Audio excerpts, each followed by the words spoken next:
Welcome back to your entertainment center. Popcorn and noodles, where some use tomatoes and others use thumbs. We use the stuff that gets you drunk. And here we are again with another Brewdog, Hazy Jane. Hey, Josh got that coffee cough. I got that Jordan? creamy Bailey's, baby. Happy Patty's Day. Okay. I've got still water with electrolytes. Okay. Oh, it's got Is that like electrolytes. liquid death? It's what Brondo has. Brondo. That's what you need, bud. Rondo. And I saw the flashing Oregon. Is that because of the Pac-12 tournament last night? The final Pac-12 basketball game? Hell yeah. Champions, baby. All right. They weren't going to make the tournament if they didn't win that either. So that was wild. That was pretty crazy. But on to the movies. Now let's talk about our freebie for our butter on top this week with Millie Bobby Brown, right? Yep. And MillybobbiB. And she's got a lot coming out right now because Stranger Things is about to drop this summer, I believe. The final season of Stranger Things, right? The back half of the last season. Yeah. It's going to be interesting to see how they de-age them since it's been, 2 years since the first half of the final season came out. And here we are, and now she's in Damsel, and we were all talking, and she's made a pretty great career for herself over at Netflix, right? With how many things that she's had going on, like Enola Holmes 1, Enola Holmes 2, Enola Holmes 3 is coming in production. I don't know why. Enola Holmes 2 was not good. But Netflix is just going to crank out movies, it seems, over and over and over again. But I like Damsel. Not like amazing, not phenomenal, but you could tell they put a lot of money into the CGI, the production. The movie is essentially your typical trope, arranged marriage to a terrible person, a terrible family. And you could tell right from the beginning. I don't know if did you guys feel the same way I did? I'll pose the question. Like, I knew right away, oh, this family's absolutely terrible. Like, right away, upon meeting. Well, as soon as you see Robin Wright, you're like, oh, it's about to go down. Like, we're not playing right now. Yeah. That icy-faced actress. Yeah, look at that. She's planning something. Well, overall, I will tell you this. Again, I liked it. It was good. It was not terrible. It is Millie Bobby Brown surviving. She is just taking people out. And then all of a sudden, my movie brain kicks in and I get taken out of the film. And I'm going to tell you why. The dragon looks like, you ready? Vincent D'Onofrio from Men in Black. Oh, don't do it like, why'd you go to my boy? Oh. It looked exactly like the cockroach from Men in Black, and after I saw it, I couldn't unsee it. I was like, "Why does the dragon look like a?" Look, you gotta put it side by side. Here's D'Onofrio. Here's the dragon. Yep, and it threw me the rest of the movie. All I could see was the cockroach from Men in Black 1 every time the dragon appeared. And it was over for me. That was it. I'm going to tell you it's a popcorn and 1 for me. It was entertaining. The battles were good. You could tell this was the movie they invested some money into. But again, popcorn and 1. Josh, what'd you think? I thought it was really, like you say, really well put together. Production quality was high. I loved a lot of the costuming. There's real good costuming. Wonderful sets that were built. CGI was good. I like the dragon. I like the things they did with the dragon.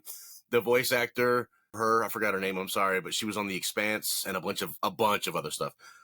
I liked when the dragon was about to do some fire. It did some of that like flary gilly thing. That was kind of cool.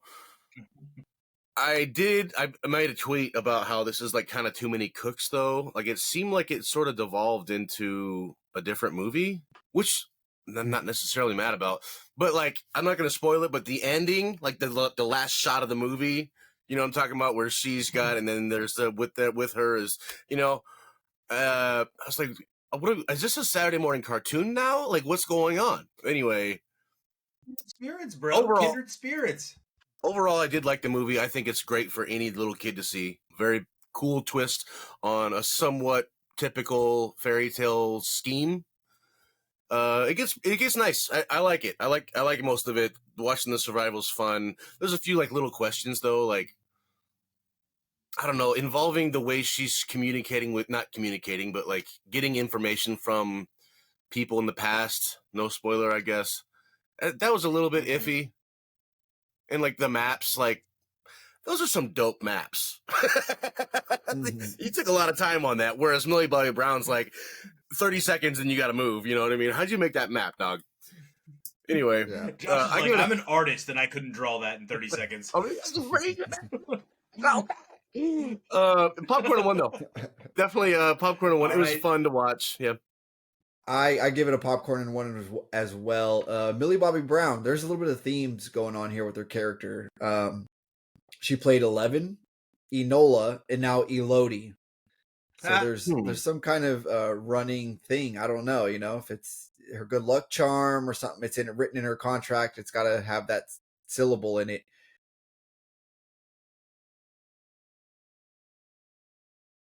Interesting. Angela Bassett surprised me being in this movie. Yeah, it was probably just a quick check though, pretty right? Good. Because it wasn't. Sure. She's like, yeah, I'll just show up. Right, cut the check. I'll be out by noon. Yeah, I'll be Millie's stepmom. Whatever. Yeah, I thought. See, until you pointed out the Men in Black thing, I thought the dragon was a good dragon. The voice was really creepy and like kind of soothing. You know what I mean? It was really kind of pulls you in, seductive even. Yeah, hypnotizes exactly. you. Yeah, exactly. I love that take. The scene with the birds on fire in the cave coming through, I was like, dude, that's some pretty awesome whatever you want to call it, cinematography, whatever. That was good stuff right there. That was cool. Yeah, heartbreaking, but whatever. I mean, yeah. Stop killing like bird hundreds dogs. of dead animals. Yeah. For no reason either. It's not like the dragon's gonna eat those birds. Just like, let me kill these birds real quick. One thing I couldn't buy into with this movie hardcore was how she just picks up that sword and is swinging it around. And it's always in these kind of fantasy movies. Do you know how heavy a sword is? Like a broadsword? 4 pounds. There's no way that scrawny girl could pick up that big old sword and swing it around like that. Talk about Timothy Chalamet like that. Well, see, that's the thing. The best example I've seen of this, which is also pretty unbelievable, there's a movie with Timothy Chalamet where he plays like the king. Yeah. And he's like, they have that big dramatic battle at the end and it devolves into them just so tired that they're just trying to drown each other in the mud. Like that's pretty accurate right there. Right. I couldn't buy her just doing all these maneuvers with this sword when she's never. It doesn't appear that she's ever really had any kind of training. You know what I mean? It's like, Yeah, she does kind of go Rambo, like inexplicably. They could have done something with that, but that's not important. It's a fairy tale. Jordan's over here. I think you should leave. Are you sure? You sure about that? Millie Bobby Brown, she acts okay in it, except at the end where she goes full on, cheesy action star, making all these smoldering intensity faces and stuff, doing her best The Rock. Yeah. And the ending is just super, super, super cheese. So yeah, like I said, popcorn and one. Cheese. Can we talk about how did they escape the castle? Because that dragon lit that whole thing up, and they were the only ones that survived. Like the fire. It's Hollywood magic again. They use the power. It's the power of friendship. What did you give it, sir? Pop one, you said? No. Yep. Pop one. Remember, you guys can catch this movie on Netflix.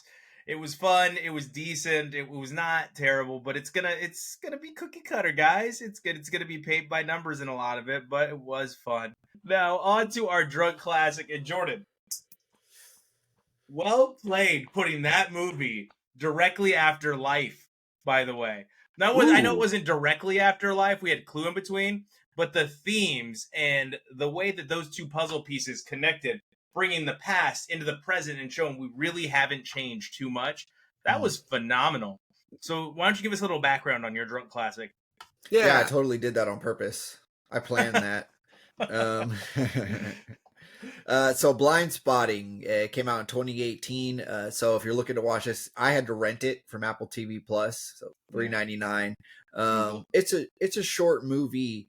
It's just a quick submersion. Is that the? I hope that's the Immersion? right word to use. Immersive experience into Oakland culture. Yeah. It was submerge yourself into the Bay Area rap hip hop culture scene.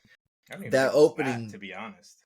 Like hip hop, rap, I didn't get that at all. I got culture in general, gentrification, the fight against gentrification, and the Bless. public being pushed out. If you want to immerse yourself in what a typical experience is of somebody that grows up somewhere and is pushed out, I think this was it. yeah, but it's also the lingo. Everything they're saying, the slang and stuff. It's probably really hard to pick up on what they're talking about if you're not The boat. remotely The boat, familiar. bro. The boat. Yeah, The yeah. boat What did he just say? I don't know. Like, I just made him feel good. Yeah. Yeah.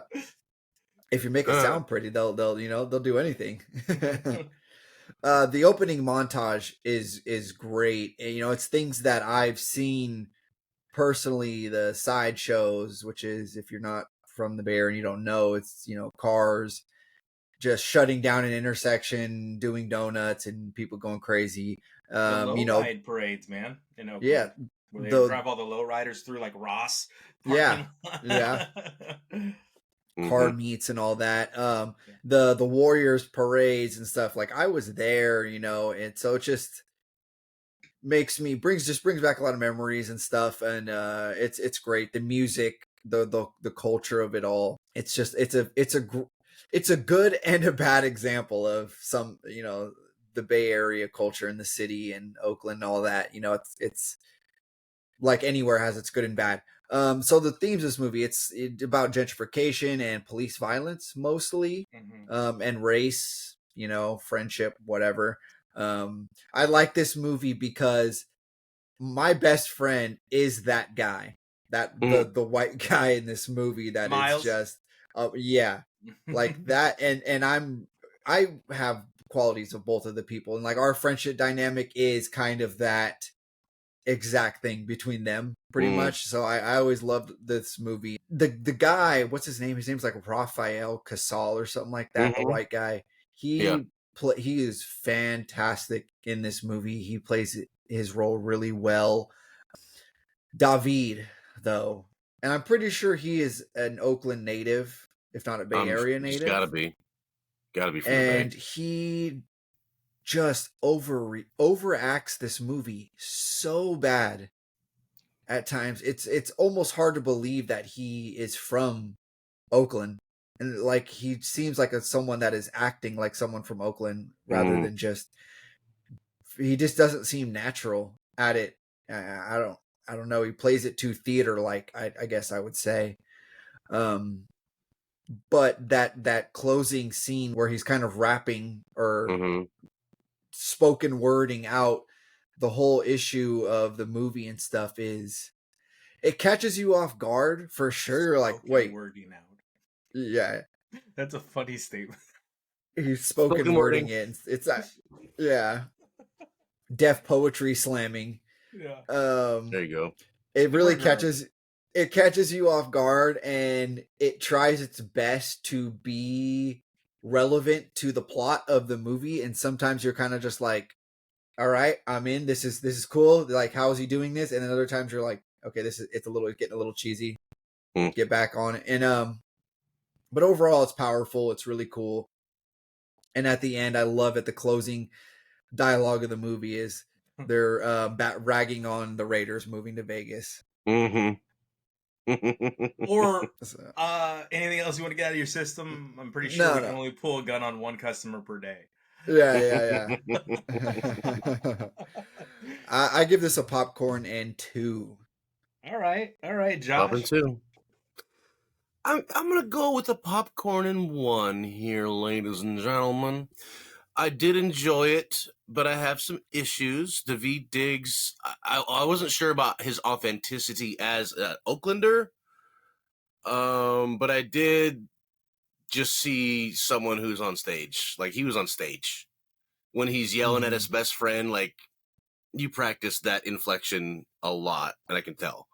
Or, he does good sad cry at times, but even then, it's just like, this is not quite delivering the way you want it to. And that's okay. But the rapping at the end, the free verse flow time jazz poetry, it was sprinkled in very sparingly throughout the movie, making that last scene kind of out of place. And you spend the first like minute just being confused as to what's happening. But then you're like, okay, now we're in it, and this is really cool. But they should have had more of that throughout. I thought this was mostly that. That's what I was going into, because I've listened to some David Diggs, very, very interesting vibe his music has, but it's similar to this, the way he just like vomits words, but they're all like well written. He only did that a little bit throughout the movie, just to barely even tease. And then he had the scene where they're moving the things out of the house, having this little like freestyle about what it means to move stuff. It was a poem, and they were just doing it casually. But Miles is doing all the work, and he's just goofing around. Like, he's not helping. You have to help people move. You can't just like pick up a picture and put it on a different shelf. Put it in a box. Is that a theme? Wait, is that a theme? Is that a theme through the movie where Miles is getting his ass kicked and he's not helping, but Miles helps him when he's getting his ass kicked? And then perhaps Miles looks at him for help in the house when there's a situation with the child, and he doesn't help him there either. Like, is that a theme that you're referring to there? Is that maybe a hidden theme that's threaded throughout the movie? Maybe a little hidden theme. Another cool theme that I like. They really played with race relations. They played with a lot of wonderful open nerves in American politics right now, etc., and social living. I loved in the beginning, he's in his oranges, like he's about to go back in. And then it says 3 days ago. So it kind of gave, I don't know if it was on purpose or if you guys saw it, it kind of gave me the thought of like a movie that shows the ending and then now let's replay and see how he got to jail. But he never went to jail. So that was actually a scene from when he first went in. And it was I felt like it was tricking me on purpose, like making you think this entire movie he's going to go back to jail. But he didn't. And that was maybe like a play on the assumed future of black people in America kind of thing. Maybe I'm overreading it and I just mistook it, but that's how it felt. Because I just assumed he was going to go to jail. It played with time in a way, like a real, anyway. I was going to make so that was interesting. Joke. I like the rappings. Okay. I love Miles. He was the only real good entertaining part of the movie, honestly. There was really cool parts when they're like retelling the fight story. That was pretty funny. So you like the white guy, didn't like the black guy. Understood. You heard what I said.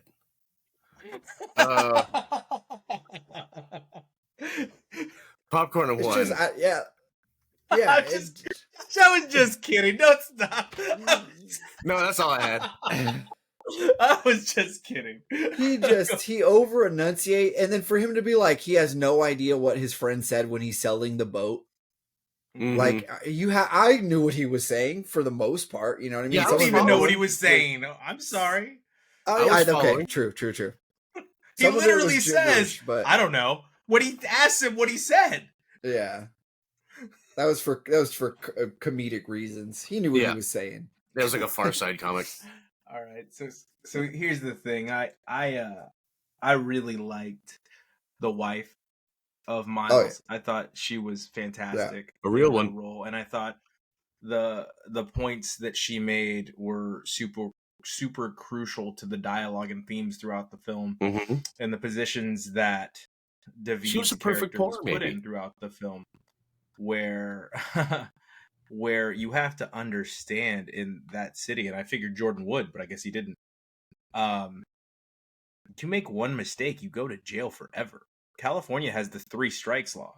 Like, you fuck up one time, and you are a different ethnicity than white. You're done. And it doesn't. California is probably the best case study for prison doesn't rehabilitate. Yeah, it recreates. Which means it recreates criminals over and over and over again. And somebody that was not a criminal will continue to be a criminal. And you saw the theme of his character from the very beginning of him getting out of jail in the back seat of that car, which was, hey, let me out. I don't want to be here. Yeah, I don't want to go back to jail. I understand how I'm perceived. and the I understand how I'm perceived all comes to a culmination of, why do you talk like that? Why do you wear the grills? Why do you wear your clothes like that? It's because you have to be seen as you're from here, or I have to be seen as I'm from here. And Miles pushes it onto him and says, you're a big black guy with braids. And he goes, I know, and I'm never allowed to forget it. He doesn't say those exact words, but essentially that's how society will always view me, is what the statement he makes says. And it was super powerful, because here's the thing. I've golly, all over the Bay Area. Like, we were evicted so many times. And I've lived in Newark. I've lived in my great-grandmother's basement in Hayward. I've lived in Fremont, not in the good part of Fremont. It was not always Silicon Valley. I have lived in Lincoln. I have lived in anywhere that would be perceived by most gentrified white hipsters as just a hellhole, probably. Like, you're right on the brink of people with money, and I could totally feel where both characters are coming from.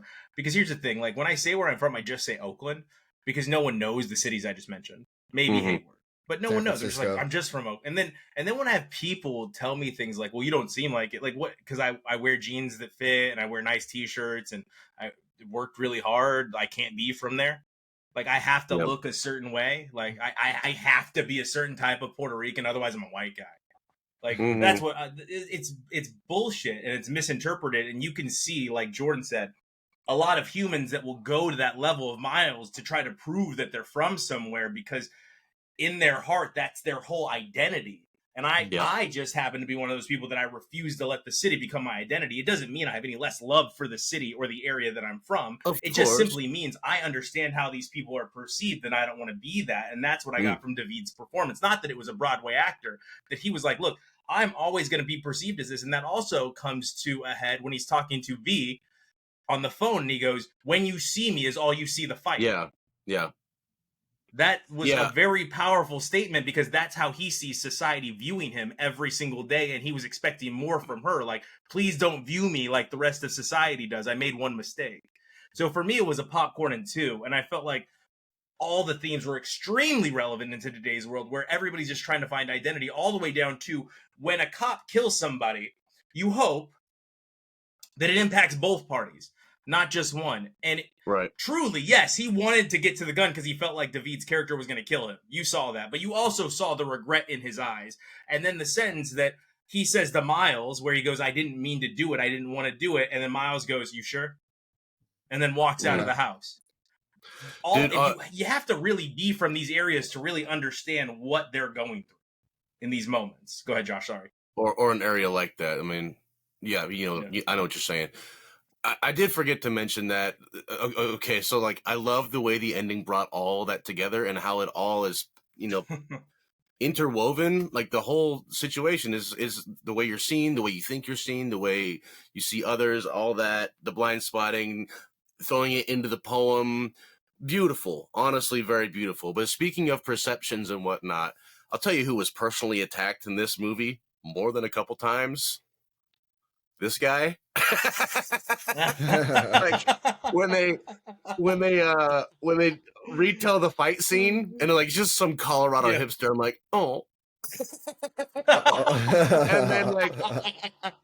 and then like that, you called your dad and you were like, why did we have to move to Colorado? I thought we were cooler. And then the hipster party, full of red flags, of course. I love that scene, the way like that because he had the shirt on, and that was pretty cool. But anyway, I'm pretty sure that I've done all those goofy ass white knight racist things on accident. Like, I've been that guy. Like, hey, you guys want some drink? You want some drink? Like, I've probably done that more than once. I've never heard you do that, but I can see you doing it. All right. I also think the scene with the tattoo was very funny in the house, where he goes, same tattoo, bro. Oh, yeah. And you see it like wash over him. It was like dominoes falling. No. It was great. Yeah, it was. No. It was a lot. Quick way doesn't cater. They're quick and they're around the way. They don't cater. there's that one, and then the child scene. You can only imagine how impactful that would be and what you would feel in that moment. Yeah. In all these scenes, tension was built really well. Yeah. So again, popcorn and 2 for me. Let's get into what we were watching. I have a billion, and I am the drunk classic, so I will go ahead and start. I watched Ricky Stenicki. The costumes for the jerk-off set were phenomenal, but you guys, you left out a very funny part about Mr. John Cena's portrayal of Ricky Stenicki. He emceed an adult dog show, and I thought that was hilarious. The adult dog show had me cracking up. There were some themes I didn't like. Of course, like Hollywood, find a better way to write alternative characters, such as like homosexual characters, LGBTQIA plus characters. Find a better way to write them in. Don't just be like, and now they're gay. Like, that's annoying. That's stupid, and you're taking away from the identity of that character by not implementing something, like anything. Like, I thought of a better way to write it right away. Like, he brings his boyfriend over, and he goes, hey, you guys don't really ever talk about how I bring such and such over. Oh, bro, we always knew. You could do it just like that. And then it's like, oh, okay, they've known since he was a kid, as opposed to now the character is this. And that is going to be frustrating for me until Hollywood figures out a way, because I'm sick and tired of the, how do we get all the audiences? Oh, I know, just show it, throw in a character of this ethnicity, or throw in a character of this sexuality. And I'm like, this is stupid, and it's insulting to the audience. But outside of that, I loved I loved John Cena's character, and I loved William H. Macy's character. Yes. The air dicking, like you guys said, was very, very funny. And you catch him trying to not do it at the end, which was fantastic. I don't know if you guys know, one of the guys that was chasing him, it wasn't for Rod Stewart. Who was it for? It wasn't for Rod Stewart, was it? Who was he stealing material from? Sting. It was Sting. Right? He was stealing Sting's material. That was a great scene. I love that. So that guy's that guy that knocks Zac Efron out. He's like 7 feet tall, and he's a British bodybuilder. Oh, and you could see his videos. He's like actually giant. Like, he's a humongous human being. So when he knocks Efron or like across the room, I was like, absolutely, that's what would happen to little ass Efron. He would get thrown so far. Overall, it was a pop for me, but it was funny. Still not quite as good as Blockers. I almost said the bad word, but still not quite as good as Blockers. I felt like John Cena in Blockers was one of the peaks of him being funny outside of Peacemaker. That's my favorite character that John Cena's played so far. He nailed that character for sure. Yeah, that's as far as humor is concerned. Yeah. But Blockers, he was fantastic in. This one he was good in. It's set up for a sequel, just so you guys all know, so be aware. Probably a Ricky Stenicki sequel coming out at any point in time. Next, I watched Spaceman on the not recommendation from our crew. That movie was really boring. Like, really hard to watch, really hard to digest, really didn't make a ton of sense. Carey Mulligan is great, but she's it. Like, in the movie, like, that's it. That's the only good character. Her and the spider, of course. The spider, it was weird. You never really know, is this an imaginary character or an alien? Like, you never get that closure. I'm as real as you are. Of what's going on. So overall, that was a popcorn. It was just a lot to take in. Then I watched The Program, which is a documentary, 3-part documentary on behavioral modification schools that are for profit, and that was terrifying. A lot of them are started out of Utah. They abuse kids. Some of these kids were abused sexually, not by the males either. Females were being abused by females in this one. And it was the manipulation of parents that thought they were doing good for their kids, that were out of options in their minds. So they sent their kids away, and they were underfed, malnourished, kept in corners, and they weren't even schools. They put them on a religious homeschooling program online. They would get demerits for looking outside. They were essentially never allowed to graduate. They were manipulated into bullying their other classmates to yield power over them through as a reward, I guess. It was a pop one as a documentary, but it is something we should all be aware of. I don't know that the documentarian, she had gone to the school, the documentarian, and she's been trying to get this made for like 10 years. And I'm glad she finally did get it made. And I'm glad she's bringing a lot of this stuff to the light. As it is a for-profit thing where the people just made millions and millions and millions of dollars and then just walked away with all their money and shut down the schools. Some of them are still running. Some of them are still running, but I felt like she took me out of it quite a bit. She was a terrible interviewer when it came to her interviews of the subjects. So that was also rough to watch. I was like, you gotta, I understand you were going through a lot of emotional pain, but she would just be like, you did this. And then, of course, they'd be like, I don't want to talk anymore. And I'm like, we could have just eased into it. Yeah. Like, we could have gotten so much information out of these terrible people, but you should not have been the one interviewing, I suppose would be the appropriate way to say it. You should have let somebody with less of an emotional attachment to the situation be the one interviewing.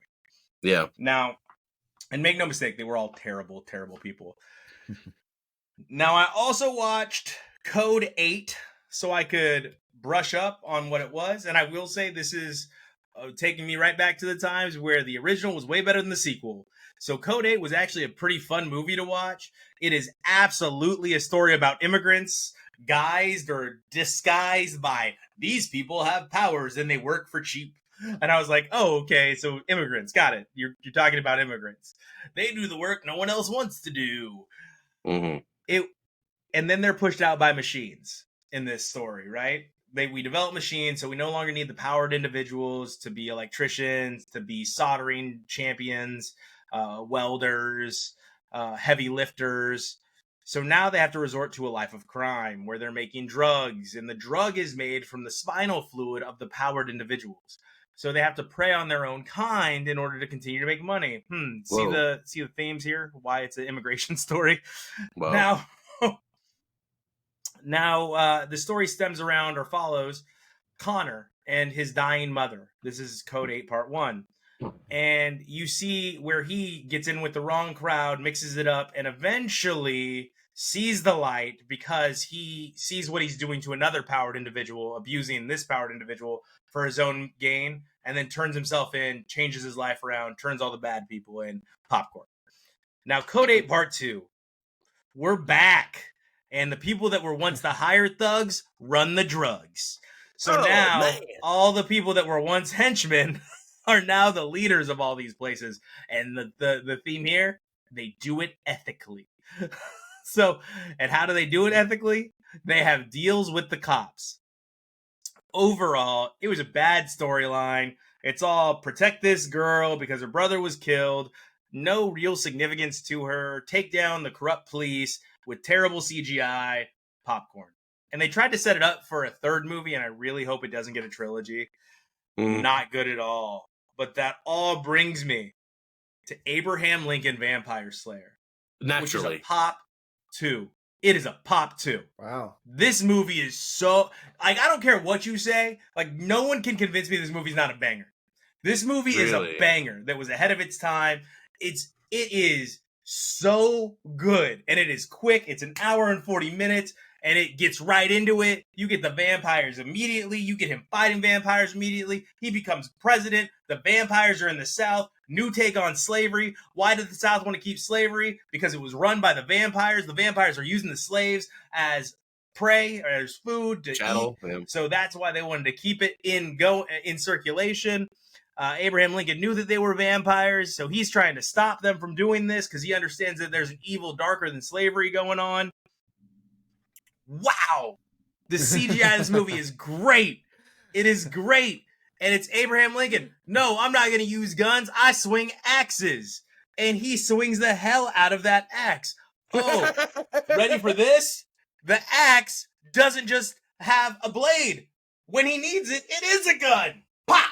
Pops a vampire in the face with the butt of the axe because that's the gun portion. This movie is great.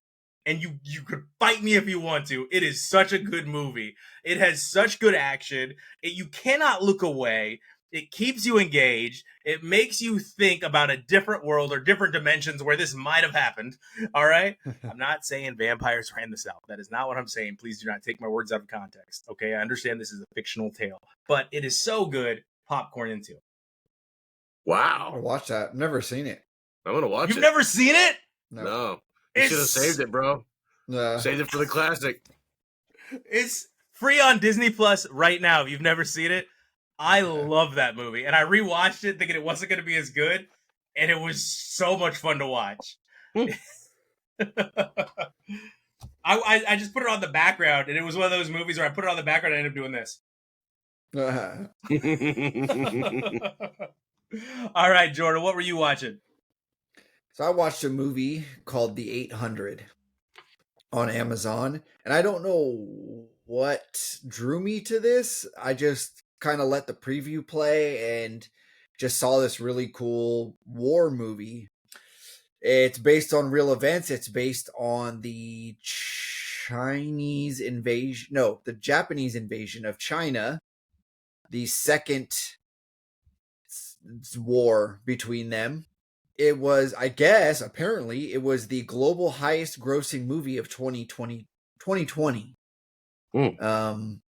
Yeah. So I guess that's rare that it passed up an American film. It was 2020. It was during COVID, yeah.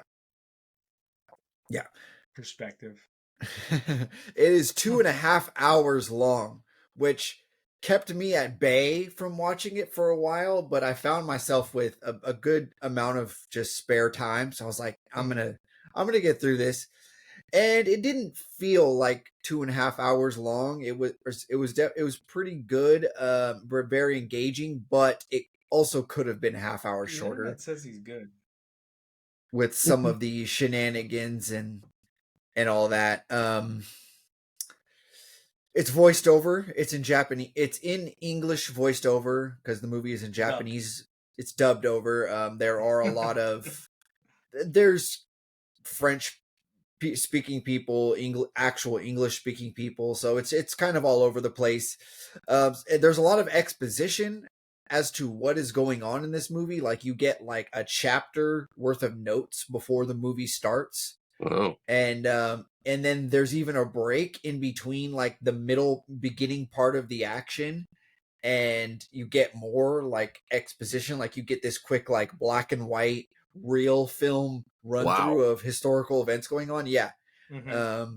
So it's pretty deep into the politics of what's going on in that area at the time, but it is really interesting. If you're like a history nerd like me, it's some really interesting stuff. If you separate it and make that like, okay, this is kind of documentarian, but then it gets really into the action. And it is a little sloppy at first and confusing. They're really trying to establish, characters and people you care about, and it's, the little bit of silliness going on, so a little bit of antics, but then it really gets intense. Get some good camera work, but again, they get a little too indulgent with some time jumping going on and different things here and back and forth, and it's kind of unclear as to where exactly you are in the time frame of the movie. The action is super brutal, super gory stuff. Some badass original moments, as far as like a war genre and all that, some original ideas going on there. The banter between the soldiers is just, it's like comically awful. It was 4 years ago. I think you can give some spoilers or some examples. Well, I can't because I can't even say it, but there's just one character. Was it racist? Is that what it was? No, they just it's people got massacred. Sexist. And I guess it's like sexist. I would say there's a lot of like gender based insults. Like there's these two characters and they just call each other the P word, and they do it in a way that is just not clever. It's just not clever. They're just like, it's just bad writing. Yeah, it's bad writing. Yeah. I give this a popcorn in 1, though. It's very odd how they establish these characters and then they kill them very like not climactically, like in the middle of the movie. Say anticlimactically. Yeah, you're just like, oh, this was supposed to be the main character guy, but he just dies very unceremoniously, like 3/4 of the way through the movie, and they just move on. And they're like, so, okay, Game of Thrones style.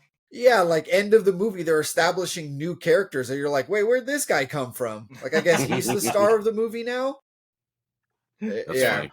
So, popcorn in one. Okay, so don't watch it. Yeah. Next, we had Bottoms also on Amazon Prime.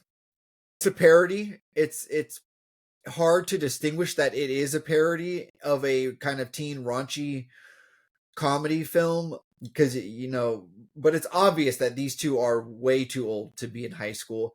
And then just some of the things that happen, like the football players that are just always in their football uniforms no matter what, outside of school, at lunchtime, they're just always in their football uniforms. And the way that the teachers and the principal and stuff, the way they talk to students, it's very clear that this is a complete fantasy window world. Shade imprint on his head.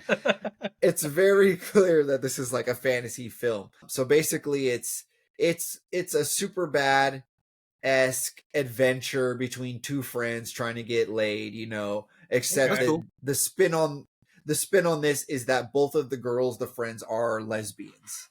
They're two lesbian friends trying to get laid. Yes. Okay. Yes. From the beginning, it's very clear. One of them is Io. I hope I'm pronouncing that correctly. Io Edebiri from The Bear. Oh, okay. I love her. Yeah, she's having a moment. She's really funny. I really like the characters are all really funny and well developed. The other girl is the girl from Bodies, who she also apparently was a producer on this movie. So good for her, young talent. She's, I guess, got her hands in all this stuff. Mm-hmm. She's pretty good. You'll know her face if you've seen her for sure. Marshawn Lynch plays the teacher in the movie. Awesome. That kind of oversees the club, and he's hilarious. I like just anything he does. He's so charming. Love Marshawn Lynch. He's so himself in just everything. And they really just told him, just be yourself. I feel like he genuinely ad-libbed all of his dialogue for the most part. I bet. Have you seen him on that one murder show with Will Arnett? No, I didn't see that. Yeah, He's the best episode, and it's all improv for him. Yeah. Oh, I gotta watch that. He's so funny. He's great, and it's just it's all just really inappropriate stuff between like the teachers and the staff and the faculty and all that. It's really good. A lot of relatable humor. There's just crazy stuff. Like one girl, she's just kind of normal seeming, and then just for some reason she can just make these professional grade explosive devices out of nothing. Like she just carries these supplies with her, I guess. The ending carries explosives with her. Yeah, I guess so. The ending is insane. Like if you've seen Bodies, which I believe the girl who stars in that movie in this movie also produced. It's just an insane unraveling of events. Just people. There's a big climactic battle, if you can imagine that, and people die, and in front of everybody. In Bottoms, people die and nobody cares. It's really a spectacle kind of movie that you have to just watch once and be like, and just ride with it. Just let it happen. It's a solid popcorn, but it's I think it's worth one watch. All right. And now the cinema movie that you watched. Yes, I did get to the theater. I saw Arthur the King. Okay. And this movie had everything. Everything you want. Did you cry? I did cry. I'm not gonna watch it. I'm not gonna watch it. I cried big time. It was kind of a sad, happy. It was halfway sad, halfway happy cry. Josh, sit. Shut up. Because I cried, and it's not necessarily a sad one because we all know the dog is alive. I mean, it's a well-known popular culture story. It's been all over Sports Center and whatnot. We all know the dog doesn't die. Comes very close, very to where it's like, oh God, it has this. Seeing a dog almost die is just as bad as the dog dying. Like I just don't want it to get that real. Do that. Yeah. Yeah. It gets too real on you for a minute there. but yeah, it has everything you want. The sports element, the competition of it. You got a good love dynamic, family dynamic. You get suspense, adventure. Social issues. It's got just a little bit of everything for you. Wahlberg is Wahlberg in this movie. Oh, hey, dog, how you doing, buddy? He's just he's Wahlberg.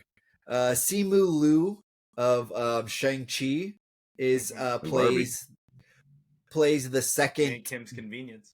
Yes, plays the second big name in this.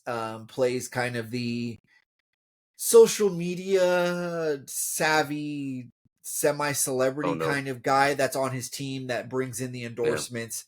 And that's kind of the big team dynamic rub is that, he is in this for social media engagements, doesn't really care about winning. And Mark Wahlberg is just the guy that's too pushy on his teammates, and he's doing this for his own glory and doesn't care about anybody else kind of thing. The girl from, I don't know her name, I'm sorry, from Fast and Furious. Not Michelle Rodriguez? No, the African-American, the young girl that comes in the later films. She's also in this movie. She is really good. She has a really good character build that they put on her, but you get no resolution for what's going on with her. Nobody does other than Nathalie or Natalie Emmanuel or spelled something? with an H. Yeah, Emmanuel. Emmanuel, yeah. Okay, that rings a bell. She is a really good actor, and she's a really good actress, whatever, in this movie. But yeah, so every character kind of has this buildup of, their issues that they got in their personal life, but you get no payoff for anybody but Mark Wahlberg and the dog, which fine, but still, come on, I'm invested in this whole story. Come on. Yeah, like her character's dad is dying of cancer, she reveals before their race starts, and you never find out, he died sadly at this time. No tribute is paid to him at all. Yeah. My only beef with this is the camera work is a little too, they try to be a little too realistic with this, in that it's very dark, which is just a common thing, a problem with movies. It's very dark at times and you can't tell what's going on. And also they try to do kind of this like GoPro-y kind of thing too much, where it's the camera's just shaking a lot because they're like running, and it's like showing you that they're running, and then it's like raining out and it's getting water on the camera, and they kind of just leave it. You're like, wait, but I can't see what's going on. But despite that, I still give this a popcorn and 3. Popcorn 3. Wow. Yes. Hour and a half for a popcorn and 3. Not bad.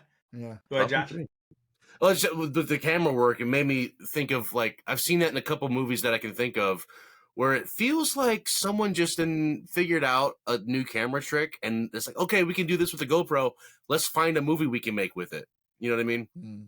So that stays in. We're gonna do that no matter what. It's gonna be about this one shot. I mean, just look at anything James Cameron ever did. Anyway, what were you watching, Josh? And was it shot with a GoPro? Twasn't. I watched just the one thing. Would sit on the couch with Pops, and we're looking on TV, just scrolling the cable to see what's on. Of course, a classic in permanent syndication movie comes on. I watched The Last Samurai, who is not Tom Cruise's character. Can we all just agree? Like, great movie, worst name or worst title ever. Like, you purposely misleading with that shit, right? And it backfired. Still got some awards though. I think it's The Last of the Samurai is what, like. No, it's just The Last Samurai. But The Last of the Samurai, even then, it's highlighting The Last of the Samurai. This is the last big samurai fight. This is the last fight that involved the samurai. What they needed to do was have what's his name, Ken Watanabe, who is The Last Samurai, and Tom Cruise back to back doing this, and it would be The Last Samurai and me. No, you know, and Chris Farley and Chris Rock back to back. That'd be perfect. Who's a samurai? Who would play the samurai in that? Obviously, the Beverly Hills Ninja. Anyway, this is a popcorn, and I'm gonna say popcorn in 3. I love this movie. I really do. I love this movie. It's Favorite got part? great character work. I've thought of the firing scene where he's like, "Shoot me, damn it!" That reminded me of Glory. That got, they used the same sort of idea in Glory, but Last Samurai did it better with Tom Cruise, like willing to die while also teaching a lesson. Like he wanted to die. Going through all that, rebuilding it, they do glorify the samurai, but that's the kind of movie it is. Just like some Lone Ranger movie, they glorified what cowboys were like. Cowboys were just like truckers, but back then. This is a movie that's over glorifying the wonders of Bushido and Japanese old timey culture, which is beautiful. It's wonderful as long as we know what we're watching, right? Does anyone actually know any? All we have to rely on is history books. Like, let's just have fun. Of course. That's what I'm saying. Like, there's a lot you can go into, but samurai weren't all like wonderful, great people. There were, of course, the noble samurai, but like, this is a glorification movie, is what I'm trying to say. They invaded South Korea and China. Yeah, they were warlords. A lot of them were warlords. Anyway, there's a whole thing. So let's just be aware we're watching a glorification film, like an old Western. This is one of Tom Cruise's favorite performances for me. The way he goes through the withdrawal, movie, the way he deals with his rage and his absolute like existential grief and all of it, playing drunk. And like I really miss when Tom Cruise was trying to get an Oscar, dog. I really do. With Vanilla Sky and The Last Samurai and all that. Yeah. I mean, he's got so many good movies where he was really, really throwing it in thick, and now he's just making. Josh, when he finally gave up, we got Night and Day, and Night and Day is kind of a banger. Like, I don't care what anybody says. That's a sleeper banger for sure. Sleeper banger. And I got no beef with Mission Impossibles and movies like that. Super action, big stunts. That's great. I just also missed, The Firm, or what was he in? Anyway, when he was, you can't handle the truth. Yeah, Few Good Men's. It was, anyway. I read your mind. Like, I knew exactly where you were going with Yeah. Not just a few good men, all the good men. Anyway, it's a popcorn in 3 movie. It's beautiful. Absolutely beautiful movie. And just like Ken Watanabe at the end, like his beautiful death scene. Perfect. It's a really great film. What'd you rate it? Perfect. Pop in 3, bud. Popcorn and 3 beers. Pop in 3. It's a good one. It was on my drunk classic list, like I told you. We just hadn't gotten to it. But speaking of my drunk classic list, in honor of Christopher Nolan, really, really crushing it at the Oscars this year. I kind of was right. I thought it was going to be a Titanic-esque performance at the Oscars for Oppenheimer, and I think they took home 9, if I'm not mistaken. 9 Oscars. Yeah, so in honor of that, my drunk classic is going to be what I think, or at least in my memory, is the first Christopher Nolan film I ever saw. I know it. Insomnia. Oh, awesome! What do you think it was going? What do you think it was going to be? I thought you were going to go with Memento. Yeah, but Insomnia is actually I think the only one I haven't seen of his, perhaps. So I can't wait. So close to watching Memento, so I was like, "This is perfect. This is perfect." But yeah, awesome. Have you seen Memento yet, Jordan? I've never seen Memento. I've never seen Insomnia. Okay. Cool. All right. Do a double feature, bro. Robin Williams, Pacino, Christopher Nolan, really good. Kind of it's not a whodunit, but it's definitely a crime movie, like a True Detective style crime movie. Okay. So I really liked it. If I recall it correctly, I thought it was great, and it's classic Robin Williams psychopath. So nice. It's a lot of fun there. Yeah. So Insomnia will be our drunk classic. And our butter on top is going to be Ghostbusters Frozen.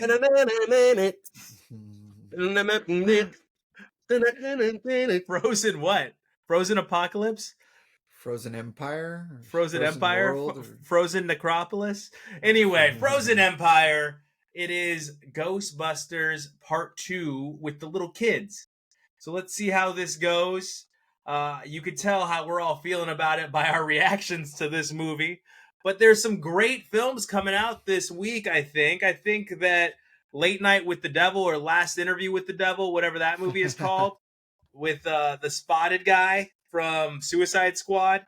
I think that's going to be really good. I do. I honestly do think that's going to be a really good movie. That's not me just screwing around. I think Last Night with the Devil, pardon me, is going to be good.